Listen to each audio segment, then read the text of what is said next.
At 2:47 this afternoon, the House Ways and Means Committee voted 27-16 to strip President Trump of tariff authority on Canadian imports. 11 Republicans joined all 16 Democrats.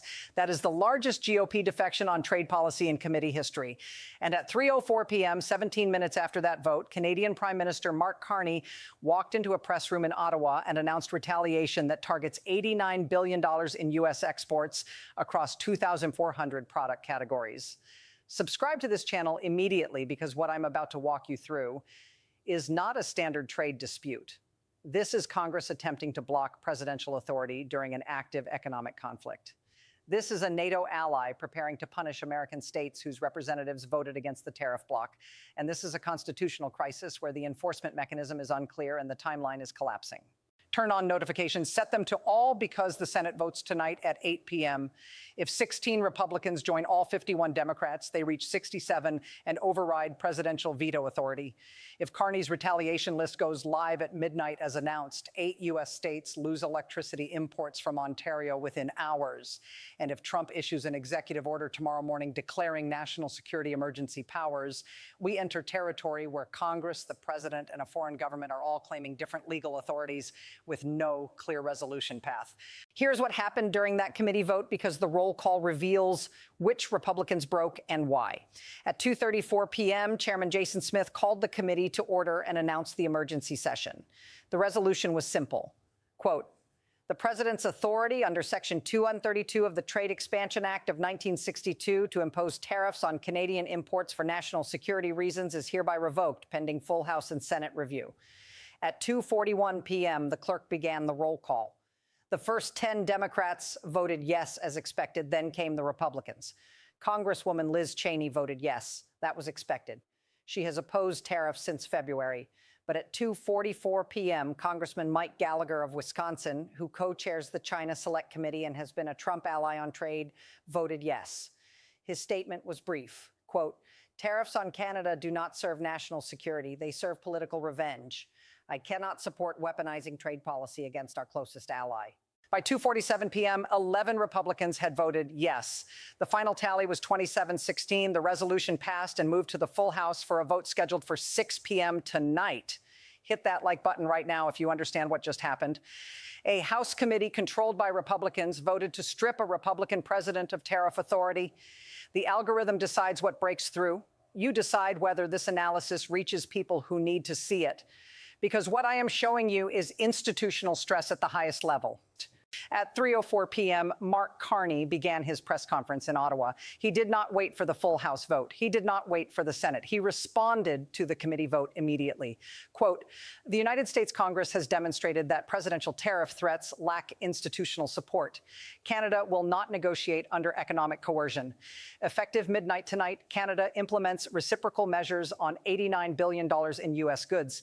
This includes agricultural products from states whose representatives supported the tariff bloc, energy exports to states whose governors requested Canadian cooperation, and manufactured goods from districts that benefit most from cross-border supply chains."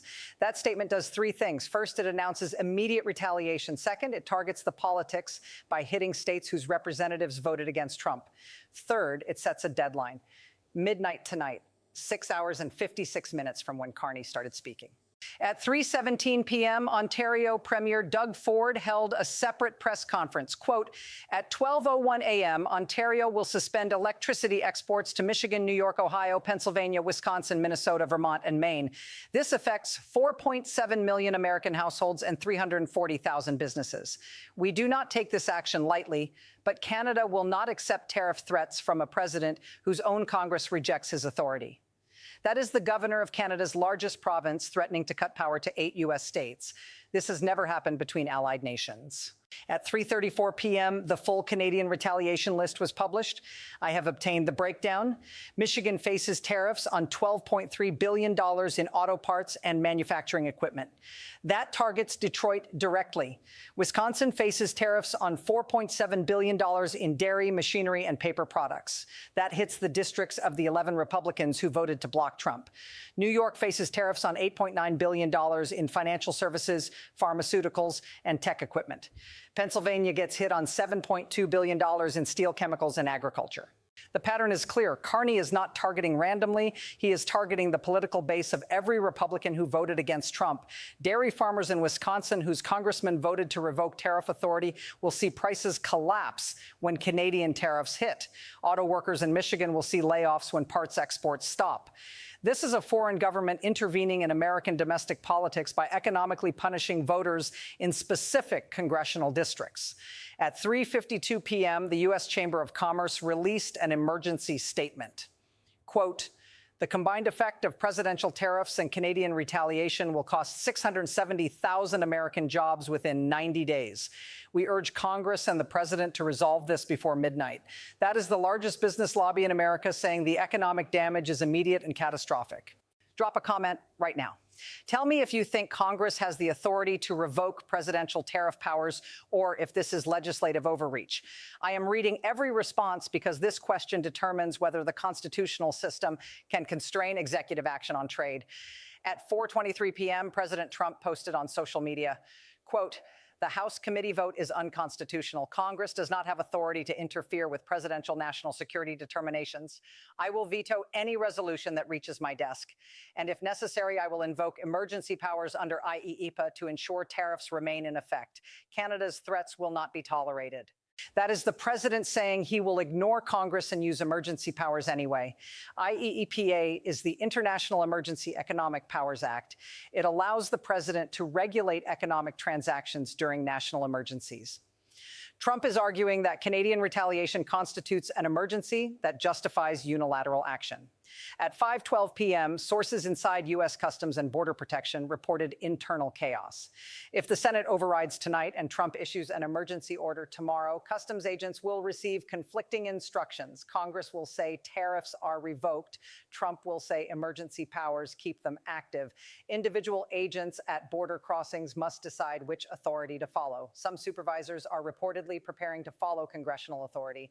Others are preparing to follow presidential orders. The enforcement mechanism is fracturing in real time.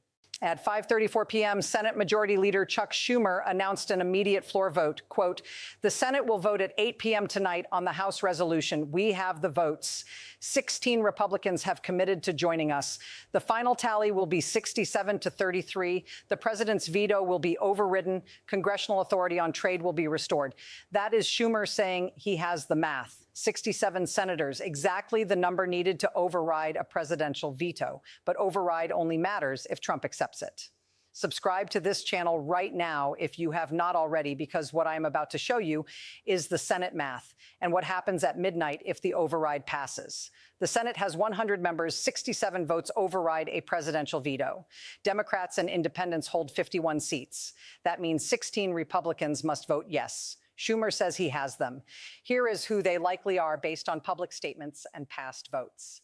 The 12 who voted against Trump's emergency powers declaration in February: McConnell, Romney, Murkowski, Collins, Cassidy, Sassy, Burr, Toomey, Portman, Tillis, Capito, and Ernst. If all 12 vote yes, 4 more are needed. Potential additional votes. Mike Rounds of South Dakota, who said this morning the tariffs are economically destructive. Todd Young of Indiana, who called them a strategic error. John Thune of South Dakota, who stated Canada is not a national security threat. And Roger Marshall of Kansas, whose state exports $2.1 billion annually to Canada. If those 16 vote yes, the override passes. But that assumes they vote when the moment comes. Political pressure is enormous. Trump is threatening primary challenges. Conservative media is calling them traitors. And the vote happens in 4 hours. At 6:03 p.m., the full House voted 247 to 188 to pass the resolution. 19 Republicans joined all Democrats. That is 8 more Republicans than the committee vote. The trend is accelerating. GOP support for the tariffs is collapsing. Here are the 6 indicators we are watching over the next 18 hours. Indicator 1, does the Senate vote reach 67 at 8 p.m.? If yes, Congress has overridden Trump. If no, Trump retains authority and Carney's retaliation becomes the central issue. Indicator 2, does Trump issue an emergency executive order tomorrow morning using IEEPA? If yes, we have competing legal claims. Congress says tariffs are revoked. Trump says emergency powers override Congress. Indicator 3, does Carney actually implement the midnight deadline? If Ontario cuts electricity at 12:01 a.m., 8 states face immediate energy crisis. If Carney delays, it signals willingness to negotiate. Indicator 4, Do any Republican senators change their votes after seeing Carney's retaliation list? Some may vote to override specifically because foreign threats cannot influence U.S. policy. Others may vote to sustain Trump's veto to avoid looking weak. Indicator 5, does the Supreme Court intervene? If Trump uses emergency powers and Congress challenges, the court may issue an emergency stay. Indicator 6, do U.S. companies lobby Trump to back down? $89 billion in exports means hundreds of thousands of jobs.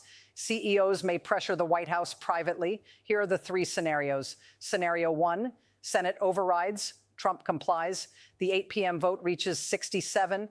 Trump is furious, but does not issue an emergency order. Carney suspends retaliation pending negotiation. Trade normalizes within a week. This is the constitutional system working. Congress checks executive overreach. The crisis de-escalates. Scenario 2, Senate overrides, Trump defies. The vote passes 67-33. Trump issues an emergency order at 7 a.m. tomorrow claiming IEEPA authority. Customs officials do not know which authority to follow. Some enforce tariffs, others do not. Carney implements full retaliation. The border becomes chaotic. This is enforcement collapse. 2 legal authorities claim legitimacy. Neither can fully prevail. Scenario 3, Senate fails to override. The vote reaches only 63. 16 Republicans were not enough. 4 switched under pressure. Trump claims victory. Tariffs remain. Carney implements full retaliation at midnight. Ontario cuts power to 8 states. The economic war escalates. This is congressional failure. The override attempt collapsed. Presidential authority stands, but at the cost of the largest allied trade conflict since 1812. Let me show you why this has never happened. Congress has challenged presidential trade authority before. In 1973, the War Powers Act limited presidential military action. In 2019, Congress voted to block Trump's emergency declaration on the border wall. But Congress has never revoked existing tariff authority during an active trade dispute with a major ally.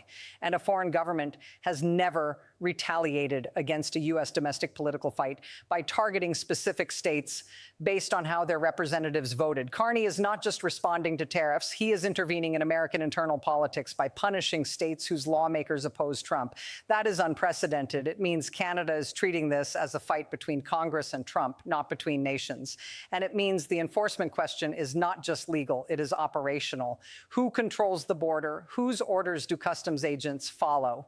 What I know for certain right now, the House voted 247-188 to revoke tariff authority. 19 Republicans joined Democrats. The Senate votes in 90 minutes. Schumer says he has 67. Carney's retaliation goes live at midnight. Trump says he will use emergency powers. And the constitutional system is being tested on whether Congress can constrain presidential trade authority when a foreign government is actively retaliating. This is separation of powers at maximum tension. The question is not whether tariffs are good policy. The question is who decides. Congress says Article 1 gives them trade authority. Trump says national security emergencies give him override power. The Supreme Court has never ruled on this exact conflict. Stay with this channel. Turn on notifications. When the Senate votes at 8 p.m., when midnight arrives and Carney's deadline hits, when Trump issues or does not issue an emergency order tomorrow, you will see the analysis here immediately. This is not over. This is Congress attempting to reclaim constitutional authority and a president saying that authority does not apply during emergencies. One of those positions will prevail. Which one determines whether American trade policy is set by legislative process or executive decree?